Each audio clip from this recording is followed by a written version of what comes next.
Hi friends, welcome to மிட்டோஸ் Creations. இன்றைக்கி இந்த வீடியோவில் வந்து ரோஜாப்பூ வச்சு எப்படி மாலை கட்டுறது அப்படிங்கிறத ஈஸியாக கட்டலான்றது பார்க்க போகிறோம்.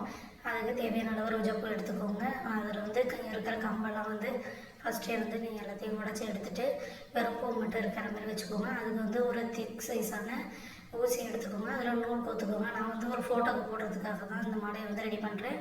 அதனால் உங்களுக்கு ஃபோட்டோ எவ்வளோ லென்த்துக்கு வேணுமோ அதுக்கு தகுந்த மாதிரி எடுத்துகிட்டு சென்டரில் ஒரு நாட் போட்டு வச்சுருங்க. அதுலேருந்து ரெண்டு பக்கமும் ஈவனாக வந்து 1 by 1 கோத்துட்டே வரணும். அதாவது மேல் நோக்கி இருக்கிற மாதிரி வந்து left side right side 2 side அப்படியே கோத்துக்கிட்டே வந்துட்டு நம்ம சென்டரில் ஒரு கேப் விட்டுருக்கோம் இல்லைங்களா, அதில் நம்ம சாதாரணமாக பூ கட்டுற மாதிரி 5-6 பூ வந்து மொத்தமாக சேர்த்து வச்சு அதை ஒரு நூல் வச்சு கட்டிட்டு அதை இதோட நீங்கள் ஜாயின் பண்ணிட்டீங்கன்னா உங்களுக்கு கடையில் வாங்குற அளவுக்கு உள்ளான ஒரு மாலையை வந்து உங்களுக்கு சூப்பராக ரெடி ஆகிடும்.